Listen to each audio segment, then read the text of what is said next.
오늘 우리는 이런 마음으로 시작해 보려 합니다. 나는 가족을 사랑하지만 가끔 너무 지칩니다. 아마 이 말에 고개를 끄덕이는 분들이 많을 겁니다. 우리는 가족을 위해 살고 가족을 위해 애쓰며 가족이 잘 되기를 누구보다 간절히 바랍니다. 하지만 그 과정에서 정작 내 마음은 무겁고 내 몸은 지치며 때로는 나 자신을 잃어버린 듯한 허무함을 느끼게 되지요. 불교에서는 이런 상태를 애착과 자비가 뒤섞인 상태라고 설명할 수 있습니다. 자비는 상대의 행복을 바라는 마음입니다. 하지만 애착은 내가 원하는 방식으로 상대가 행복해야 한다는 집착입니다. 가족을 돌보는 일은 고귀한 사랑이지만 거기에 내 뜻대로 되어야 한다는 애착이 더해지면 그 순간부터 무거운 짐으로 바뀌게 됩니다. 한 어머니가 자녀의 공부를 챙기며 너의 미래를 위해서라고 말하지만 사실 그 속에는 내가 안심하고 싶다는 마음이 숨어 있을 수도 있습니다. 한 남편이 가족을 위해 밤낮 없이 일하지만 그 속에는 내 역할을 다해야 한다는 강박이 들어있을 수 있습니다. 이런 마음은 처음에는 사랑이었지만 시간이 흐르며 점점 무거운 부담이 되고 마침내 자신을 소진시키게 되지요. 부처님은 이렇게 말씀하셨습니다. 모든 괴로움은 집착에서 비롯된다. 가족을 사랑하는 일은 괴로움이 될 필요가 없습니다.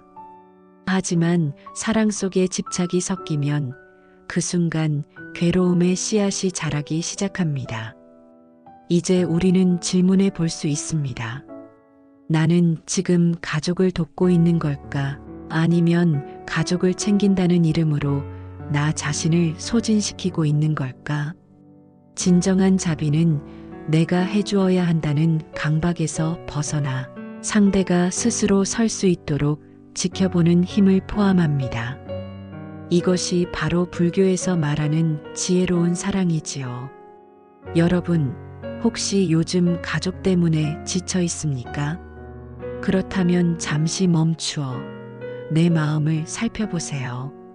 내가 하고 있는 이 돌봄은 사랑일까? 아니면 집착일까?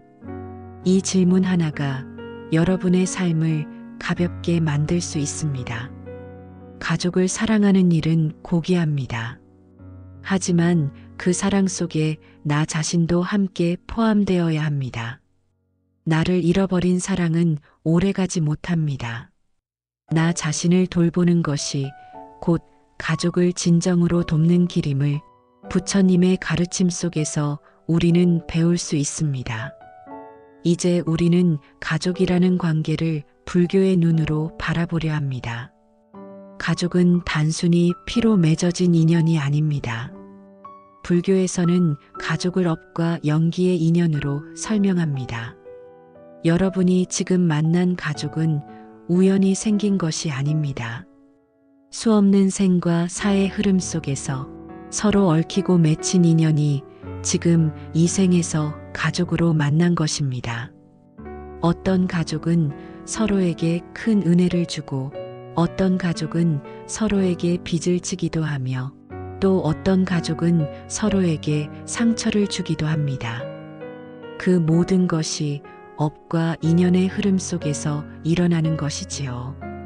이렇게 바라보면 가족은 단순히 내가 돌봐야 할 대상이 아니라 함께 배우고 성장하기 위해 만난 동반자라고 할 수 있습니다.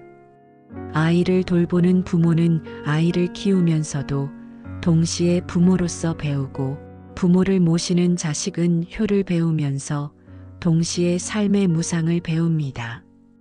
배우자와의 갈등 속에서도 우리는 나의 집착을 돌아보고 상대의 고통을 이해하는 법을 배우지요. 부처님은 연기를 가르치셨습니다. 이것이 있으므로 저것이 있고 이것이 사라지면 저것도 사라진다. 가족도 마찬가지입니다. 내가 웃으면 가족이 편안해지고 내가 괴로우면 가족도 흔들립니다.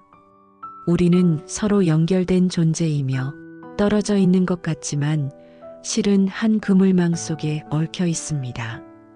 그러나 중요한 것은 이 연기의 그물망이 영원히 고정된 것이 아니다라는 사실입니다. 어떤 관계도 어떤 인연도 영원히 같을 수 없습니다. 자식은 자라서 떠나고 부모는 늙어 결국 우리 곁을 떠나갑니다. 부부의 관계도 형제의 관계도 그 모양은 늘 변해갑니다. 그래서 불교는 가족을 붙잡아야 할 대상으로 보지 않고 지금 이 순간 소중히 여겨야 할 인연으로 봅니다. 가족은 영원하지 않기에 더욱 소중합니다. 가족은 변해가기에 더욱 사랑해야 합니다. 혹시 가족 때문에 지쳐 있다면 이렇게 바라보세요. 이 인연은 내 삶에 잠시 머무는 소중한 배움의 기회다. 그렇게 바라볼 때 가족은 더 이상 무거운 짐이 아니라 나를 성장시키는 스승이 됩니다. 불교에서 말하는 자비는 단순히 가족을 보살피는데 그치지 않습니다. 자비는 서로가 서로를 배우게 하는 관계 속에서 완성됩니다. 내가 가족을 돌보지만 사실 가족이 나를 돌보고 있음을 알아차릴 때 그 순간 우리의 관계는 균형을 되찾습니다. 여러분, 지금 가족 때문에 지쳐 있다면 이렇게 생각해 보십시오. 이 지침조차 나를 성장시키는 배움의 과정이다. 그렇게 마음을 돌릴 수 있을 때 지친 마음은 조금씩 가벼워지고 가족과의 관계는 새로운 빛을 얻게 될 것입니다. 우리는 흔히 이렇게 생각합니다. 가족을 사랑한다면 나는 조금쯤 희생해야 한다. 내가 힘들어도 참고 견디는 것이 진짜 사랑이다. 하지만 정말 그럴까요? 가족을 사랑하는 마음이 나를 소진시키고 나를 병들게 만든다면 그것이 과연 건강한 사랑일까요?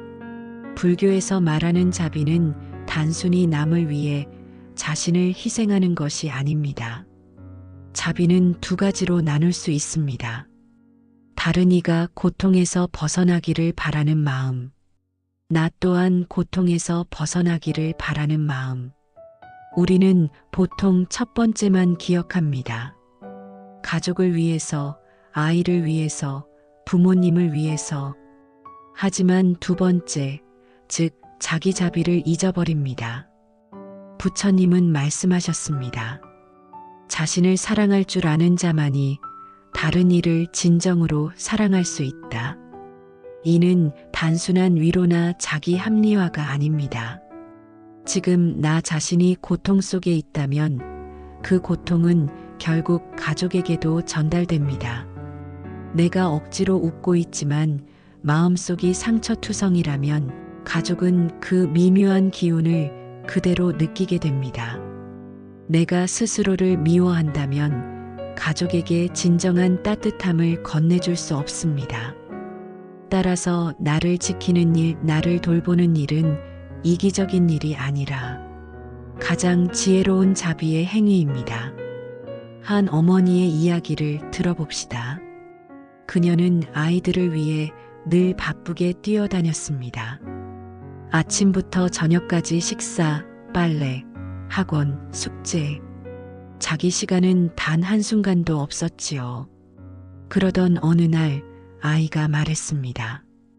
엄마, 나는 엄마가 맨날 피곤해 보이니까 미안해. 그제야 어머니는 알았습니다. 아, 내가 행복하지 않은 모습이 아이에게 짐이 되는구나. 그 순간부터 그녀는 매일 30분이라도 혼자 산책하며 숨 고르는 시간을 갖기 시작했습니다. 아이들은 오히려 더 밝아졌습니다. 엄마가 웃으니 집안이 환해진 것이지요. 이것이 바로 자기자비입니다. 나를 돌보는 것이 곧 가족을 위한 길이라는 사실. 여러분, 혹시 이런 경험 없으신가요? 가족에게 짜증을 내고 후회한 적, 사랑하지만 화가 터져 나오고 그 후 미안해서 스스로를 탓한 적. 그럴 때 필요한 것이 바로 자기자비입니다. 그래, 나는 완벽하지 않다. 나도 힘들 수 있다. 내가 나를 미워하지 않고 따뜻하게 안아주어야 한다. 이렇게 자신을 품어줄 때 비로소 마음이 누그러지고 다시 가족을 따뜻하게 대할 힘이 생깁니다. 자기자비는 멀리 있는 수행이 아닙니다. 매일 일상 속에서 실천할 수 있습니다. 아침에 거울을 보며 오늘 하루도 수고할 거야, 괜찮아. 라고 자신에게 말하기. 힘들 때 억지로 참지 말고 잠시 앉아 눈을 감고 호흡을 느끼며 마음을 쉬게 하기. 스스로에게도 괜찮다, 충분히 잘하고 있다. 고 인정해 주기. 이 작은 실천들이 쌓이면 마음은 점점 단단해지고 지치는 순간에도 금세 회복할 수 있습니다. 불교에서 말하는 사랑은 늘 균형을 전제로 합니다. 내가 바닥나면서까지 가족을 사랑하는 것은 지혜로운 자비가 아닙니다. 나를 지키는 것, 내 마음을 돌보는 것, 그것이 곧 가족과 함께 오래도록 걸어갈 수 있는 길입니다. 여러분, 지금 이 순간 나 자신에게 이렇게 속삭여 보세요. 사랑하는 나여, 고생 많았다. 괜찮다. 이제 잠시 쉬어가자. 이 말 한마디가 여러분의 마음을 가볍게 하고 지친 사랑을 따뜻하게 되살려 줄 것입니다. 가족을 챙기는 일이 왜 우리를 지치게 할까요? 그 이유 중 하나는 바로 책임감의 무게와 집착의 그림자 때문입니다. 책임감은 소중한 덕목입니다.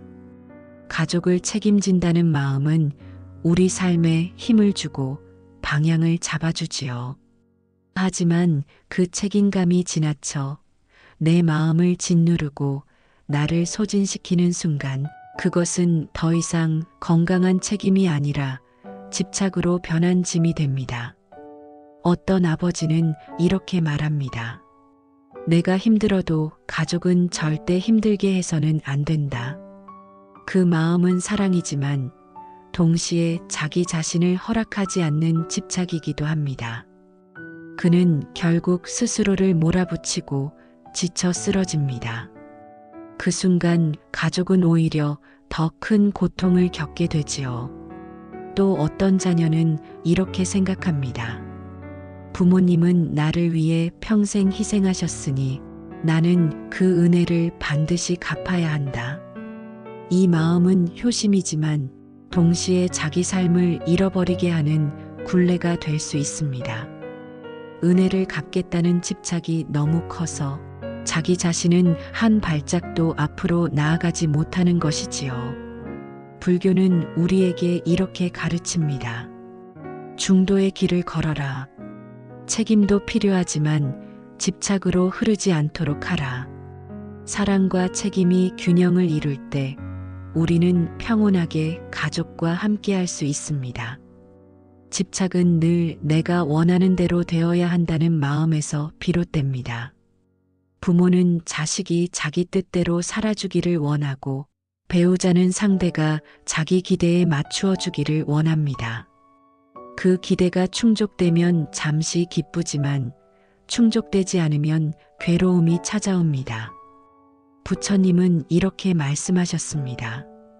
원하는 것을 얻지 못하는 것이 괴로움이며 원하지 않는 것을 만나야 하는 것이 괴로움이다. 가족에게 집착할 때 우리는 두 가지 괴로움 속에 빠집니다. 가족이 내 뜻대로 되지 않아 괴롭고 가족이 나를 떠날까봐 괴롭습니다. 결국 그 집착은 사랑을 무겁게 하고 책임을 짐으로 만들어버립니다. 그렇다면 어떻게 이 무게에서 벗어날 수 있을까요? 불교의 지혜는 이렇게 말합니다.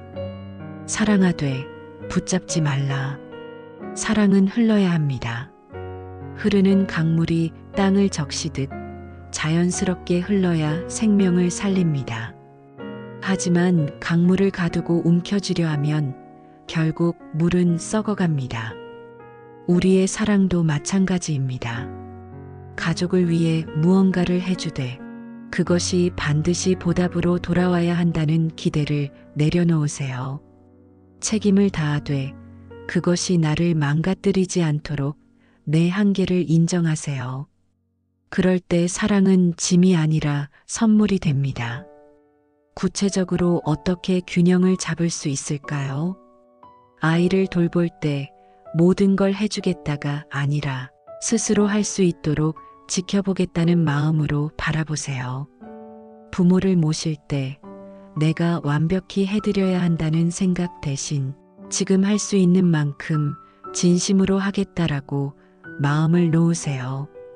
배우자와 함께할 때 상대가 내 마음을 다 알아주어야 한다는 집착 대신 서로 다름을 이해하며 함께 길을 걷는다는 태도를 가져보세요.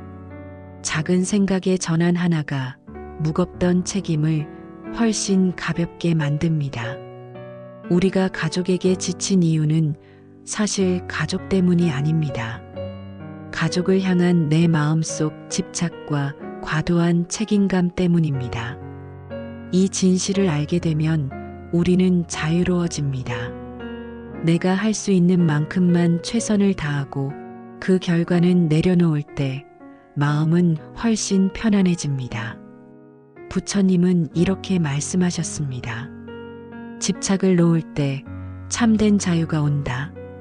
가족을 버리라는 말이 아닙니다. 가족을 더욱 진심으로 사랑하되 집착은 내려놓으라는 뜻입니다. 사랑은 남고 짐은 사라집니다. 여러분, 지금 이 순간 자신에게 이렇게 말해보세요. 나는 가족을 사랑하지만 내 삶도 소중하다. 나는 책임을 다하지만 나 자신도 지켜야 한다. 이 균형의 마음이 자리 잡을 때 가족을 향한 사랑은 더 이상 무거운 짐이 아니라 함께 나누는 평온한 길이 될 것입니다. 여러분, 우리는 왜 가족을 챙기다가 지칠까요? 그 이유는 단순히 할 일이 많아서가 아닙니다. 일이 많아도 가볍게 해내는 사람이 있는가 하면 조금의 일에도 쉽게 무너지는 사람이 있지요. 차이는 바로 마음을 돌보느냐, 그렇지 못하느냐에 있습니다. 불교에서 수행이란 특별한 도량에서만 하는 것이 아닙니다. 수행은 곧 마음을 지키는 일상적인 훈련입니다. 내 마음이 괴로움에 휘둘리지 않도록 순간순간 알아차리고 돌보는 것이지요. 우리는 종종 수행을 멀리 있는 큰일로 생각합니다. 좌복에 앉아 명상해야 하고 깊은 산중에 들어가야 하며 긴 독경을 해야만 수행이라고 생각합니다. 그러나 부처님은 수행을 이렇게 가르치셨습니다. 걷는 것도 수행이며 앉는 것도 수행이고 밥을 먹는 것도 수행이다. 즉, 내가 살아가는 이 일상의 순간이 곧 수행의 장입니다. 아이를 챙기는 그 순간, 밥을 차리는 그 시간, 퇴근 후 집으로 돌아오는 길, 그 모든 시간이 내 마음을 바라보고 돌볼 수 있는 수행의 기회입니다. 가족을 챙기다 보면 우리는 자주 분주해지고 조급해지고 화를 냅니다. 왜 이렇게 말 안 들어? 왜 나만 이렇게 고생해야 해? 이런 마음이 올라오는 것은 자연스러운 일입니다. 문제는 그 마음에 휘둘릴 때입니다. 분노가 올라올 때 그대로 따라가면 결국 후회로 돌아옵니다. 자책이 올라올 때 그대로 빠져들면 결국 자신을 미워하게 됩니다. 수행은 그 순간 잠시 멈추어 알아차리는 것입니다. 아, 지금 내 안에 화가 일어나고 있구나. 아, 지금 내 마음이 무겁구나. 이렇게 한 발짝 물러서서 바라보는 것만으로도 마음은 조금씩 가벼워집니다. 불교에서 말하는 윗바사나, 즉 통찰은 바로 이 바라봄에서 시작됩니다. 억누르거나 억지로 없애려 하지 않고 있는 그대로의 마음을 알아차리고 지켜보는 것. 그것이 곧 마음을 돌보는 수행이지요. 많은 사람들이 지친 순간 이렇게 생각합니다. 나는 약하다. 나는 가족을 잘 챙기지 못한다.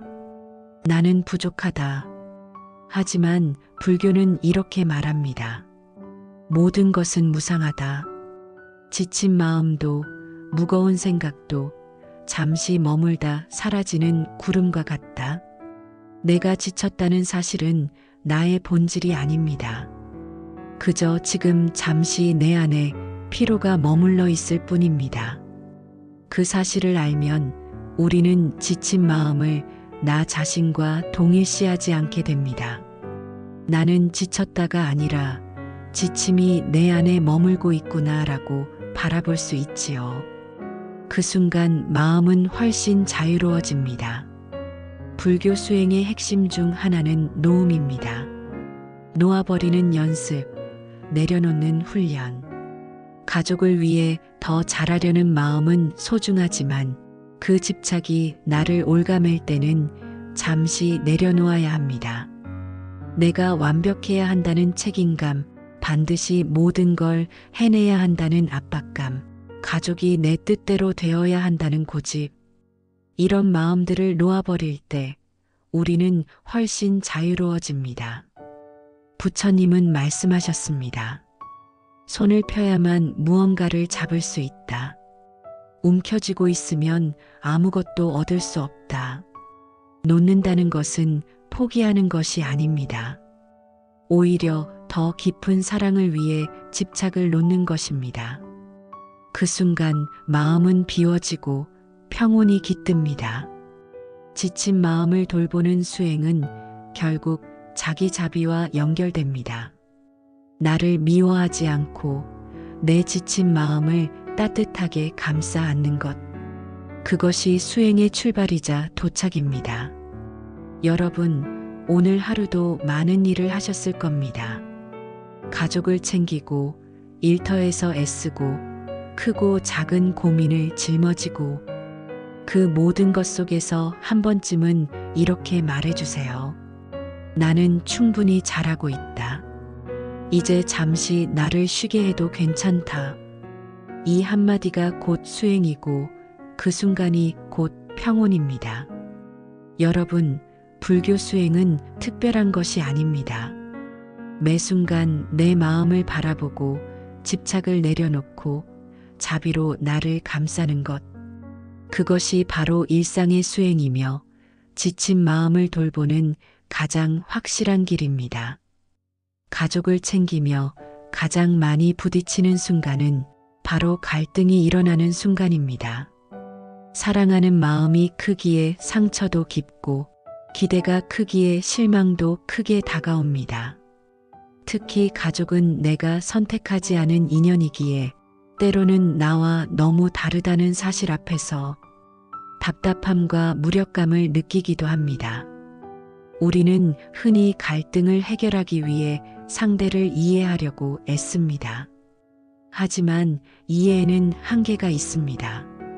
상대의 모든 생각과 마음, 살아온 궤적을 내가 온전히 알 수는 없습니다. 마치 바다의 밑바닥을 끝까지 들여다보려는 것처럼 그것은 본질적으로 불가능한 일입니다. 그래서 이해가 부족할 때 우리는 다시 오해와 분노로 돌아가곤 합니다. 불교의 지혜는 여기에서 다른 길을 제시합니다. 바로 이해가 아니라 연민의 눈으로 바라보라는 것입니다. 연민이란 상대가 고통 속에 있음을 알아차리고 그 고통을 덜어주고자 하는 마음입니다. 상대가 왜 그런 행동을 하는지 완벽히 알지 못하더라도 그 배경에는 괴로움이 있다는 사실만은 분명합니다. 어쩌면 부모는 자신의 불안 때문에 자식을 과도하게 간섭하는 것일 수도 있고, 자식은 아직 미숙하기에 부모의 마음을 헤아리지 못하는 것일 수도 있습니다. 배우자는 지친 마음을 숨기지 못해 날카로운 말로 자신을 방어할 수도 있습니다. 이 모든 행동의 뿌리를 파고 들어가 보면 결국은 다들 자신의 고통을 어떻게든 덜고 싶은 마음에서 비롯된다는 것을 알 수 있습니다. 이때 우리가 할 수 있는 일은 억지로 이해하려 애쓰기보다 그 고통을 바라보는 눈을 기르는 것입니다. 저 사람도 괴로움 속에 있구나. 이 한 문장으로 마음을 전환할 때 갈등의 날카로움은 조금 누그러집니다. 연민은 갈등을 사라지게 하지는 않지만 그 갈등을 품을 수 있는 넓은 그릇을 만들어줍니다. 이해가 상대의 머리를 향한다면 연민은 상대의 가슴을 향합니다. 머리로는 도달할 수 없는 지점에 마음의 따뜻함이 닿을 수 있습니다. 그러나 연민조차도 억지로 강요해서는 안 됩니다. 먼저 내 안의 괴로움을 자각하고 스스로를 연민의 눈으로 바라보는 것이 선행되어야 합니다. 내가 내 고통을 인정하지 못하는데 어떻게 타인의 고통을 볼 수 있겠습니까? 그러므로 관계 속 연민은 언제나 자기 연민과 함께 자라야 합니다. 이 길은 멀고도 느립니다. 하지만 연민은 이해보다 오래 남습니다. 이해는 때로 조건이 붙지만 연민은 조건을 넘어섭니다. 조건 없는 따뜻한 시선이 관계를 천천히 풀어주고 결국 가족을 다시 하나의 인연으로 바라보게 합니다. 우리는 오늘 가족을 챙기다 지쳐버린 마음의 여정을 함께 걸어왔습니다. 가족은 사랑의 이름으로 우리를 묶지만 동시에 책임과 기대라는 무게를 얹어놓습니다. 그 무게가 어느 순간 한계를 넘어설 때 우리는 스스로를 잃어버리고 지쳐버립니다. 그러나 불교의 가르침은 우리에게 하나의 길을 보여줍니다. 그것은 극단으로 기울지 않는 중도의 길, 균형을 지키는 삶입니다. 균형은 단순히 과하지 않음을 뜻하지 않습니다. 균형은 살아있는 흐름 속에서 끊임없이 조율되는 움직임입니다. 오늘은 가족을 돌보는 데 마음을 쓰고 내일은 스스로를 돌보는 데 한 발 물러설 수 있습니다. 때로는 책임을 감당하고 때로는 놓아야 할 것을 놓아야 합니다. 그것은 완벽한 답을 찾는 일이 아니라 순간순간의 지혜로운 선택으로 이루어집니다. 지금까지의 여정을 정리해 보겠습니다. 우리는 먼저 가족을 돌보는 과정에서 지친 마음을 바라보았습니다. 사랑이 어떻게 짐으로 바뀌는지를 살폈습니다. 다음으로 내 마음의 공간을 지키는 법을 이야기하며 내 안에 남겨야 할 여백과 쉼의 필요성을 떠올렸습니다. 그리고 균형을 잃은 책임감과 집착을 살펴보며 사랑이 왜 때때로 나를 옥죄는 무게가 되는지를 돌아보았습니다. 그 뒤로는 일상의 수행을 통해 지친 마음을 어떻게 돌볼 수 있는지 구체적인 길을 나누었습니다.